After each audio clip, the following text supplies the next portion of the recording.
Video شروع کرنے سے پہلے ہمارے channel Alhuda online Quran academy centre کو سبسکرائب اور ویڈیو کو لائک کریں۔ بسم اللہ الرحمن الرحیم۔ اسلامی تاریخ۔ حضرت ابوبکر صدیق رضی اللہ عنہ قریش کے خاندان میں پیدا ہوئے۔ ابوبکر آپ کی کنیت ہے۔ نام عبداللہ، والد کا نام عثمان اور والدہ کا نام سلمہ تھا۔ آپ بچپن ہی سے نیک طبیعت اور سادہ مزاج انسان تھے۔ زمانہ جاہلیت میں آپ نے نہ کبھی شراب پی اور نہ کبھی بتوں کو پوجا۔ عمر میں حضور صلی اللہ علیہ وسلم سے 2.5 سال چھوٹے تھے، مگر آپ صلی اللہ علیہ وسلم سے بڑی گہری دوستی اور سچی محبت تھی۔ آپ نے حضور صلی اللہ علیہ وسلم کے اخلاق و عادات کو بہت قریب سے دیکھا تھا۔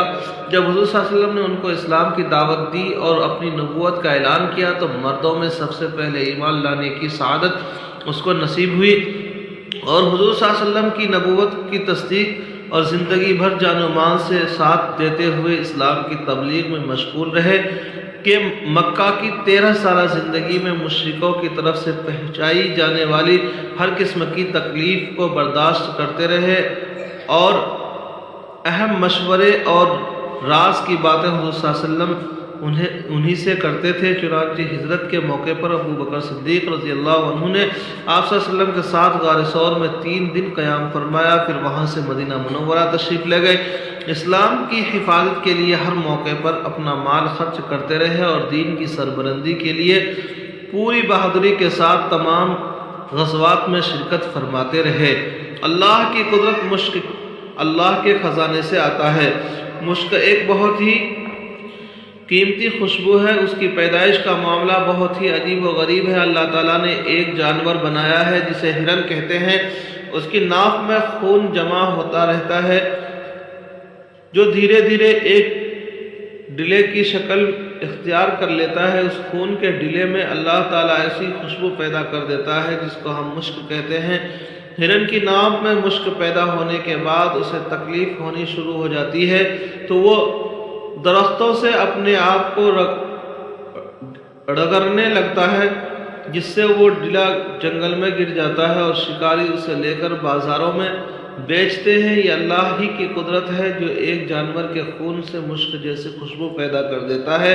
ایک فرض کے بارے میں اسلام کی بنیاد رسول اللہ صلی اللہ علیہ وسلم نے فرمایا، اسلام کی بنیاد 5 چیزوں پر ہے۔ نمبر 1، اس بات کی گواہی دینا کہ اللہ تعالیٰ کے علاوہ کوئی معبود نہیں اور محمد صلی اللہ علیہ وسلم اللہ کے رسول ہیں۔ نماز ادا کرنا، زکوٰۃ دینا، حج کرنا، رمضان المبارک کے روزے رکھنا۔ ایک سنت کے بارے میں سنت زندہ کرنے کی فضیلت رسول اللہ صلی اللہ علیہ وسلم نے فرمایا، جس نے میری کسی ایسی سنت کو زندہ کیا جو میرے بعد مٹ چکی تھی یعنی ختم ہو چکی تھی تو اس کو اتنا ہی ثواب ملے گا جتنا کہ اس سنت پر عمل کرنے والوں کو ملے گا، اور ان عمل کرنے والے لوگوں کے ثواب میں کوئی کمی نہیں ہوگی۔ اور جس نے ایسا طریقہ جاری کیا جو اللہ تعالیٰ اور اس کے نبی صلی اللہ علیہ وسلم کو ناپسند ہے، تو جتنے لوگ اس غلط طریقے پر چلیں گے ان تمام لوگوں کا گناہ ان کو ملے گا اور ان کے گناہوں میں سے کوئی کمی نہیں ہوگی۔ ایک اہم عمل کی فضیلت نماز اشراق پڑھنا۔ رسول اللہ صلی اللہ علیہ وسلم نے فرمایا، جو شخص نماز فجر سے فارغ ہو کر مصلی پر بیٹھا رہے پھر مگر مکروہ وقت گزر جانے کے بعد پھر 2 رکعت اشراق کی نماز پڑھے اور ان دونوں نمازوں کے درمیان اچھی باتوں کے علاوہ کچھ نہ بولے تو اس کے گناہ معاف کر دیے جائیں گے، اگرچہ سمندر کے جھاگ سے زیادہ ہی کیوں نہ ہو۔ ایک گناہ کے بارے میں سود کھانے اور کھلانے پر لعنت۔ رسول اللہ صلی اللہ علیہ وسلم نے سود کھانے والے، کھلانے والے اور اس کے لکھنے والے اور اس کی گواہی دینے والے پر لعنت فرمائی ہے، اور فرمایا کہ گناہ میں سب برابر ہیں۔ دنیا کے بارے میں دنیا کا گھر اور مال۔ رسول اللہ صلی اللہ علیہ وسلم نے فرمایا، دنیا اس شخص کا گھر ہے جس کا آخرت میں کوئی گھر نہیں، اور دنیا اس شخص کا مال ہے جس کا آخرت میں کوئی مال نہیں، اور دنیا کے لیے وہ شخص مال جمع کرتا ہے جو ناسمجھ ہے۔ آخرت کے بارے میں جنت کے زیورات۔ قرآن میں اللہ تعالیٰ فرماتا ہے، جو لوگ ایمان لائے اور نیک اعمال کیے اللہ تعالیٰ ان کو جنت کے ایسے باغوں میں داخل کریں گے جن کے نیچے نہریں جاری ہوں گی، اور ان باغوں میں اس کو سونے سے بنے ہوئے کنگن اور موتی کے ہار پہنائے جائیں گے اور ان کا لباس خالص ریشم کا ہوگا۔